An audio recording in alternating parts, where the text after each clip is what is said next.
বর্তমানে union pay অর্থাৎ state bank of ইন্ডিয়ার যে মোবাইল অ্যাপ্লিকেশনটি রয়েছে সেটি অনেক ফোনে কাজ করা বন্ধ করে দিয়েছে। আপনি যখন লগ ইন করতে যাচ্ছেন তখন অ্যাপটি ওপেন হচ্ছে না বা একটি ইরর কোড দেখাচ্ছে। স্টেট ব্যাঙ্ক অফ ইন্ডিয়ার তরফ থেকে কিছুদিন আগে নোটিশ দিয়ে জানানো হয়েছিল যে মার্চ মাসের 1 তারিখের পর থেকে যে ফোনগুলো অ্যান্ড্রয়েড 9, 10, 11 ভার্সনে রয়েছে সেখানে এই অ্যাপটি আর কার্যকর হবে না। এই অ্যাপটি ফোনে চালাতে হলে অ্যান্ড্রয়েড 12 এবং তার উপরে ভার্সনযুক্ত ডিভাইসের প্রয়োজন হবে।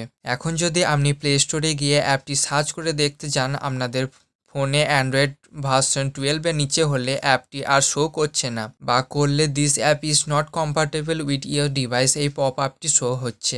এর সমাধান বলতে হলে প্রথমত আপনার ডিভাইসটি অ্যান্ড্রয়েড 12 এবং এর উপরের হতে হবে, অথবা আপনি এই কাজটি করতে পারেন স্টেট ব্যাঙ্ক অফ ইন্ডিয়ার যে নেট ব্যাঙ্কিং রয়েছে সেখান থেকে আইডি এবং পাসওয়ার্ড দিয়ে লগ ইন করে সমস্ত কাজগুলি খুব সহজে করতে পারেন। এছাড়াও যদি আপনার অ্যান্ড্রয়েড ডিভাইসে কোনো রকম অ্যান্ড্রয়েড ভার্সন আপডেট আসে সেই ক্ষেত্রে এই অ্যাপটি আবার আপনার ফোনে কাজ করবে।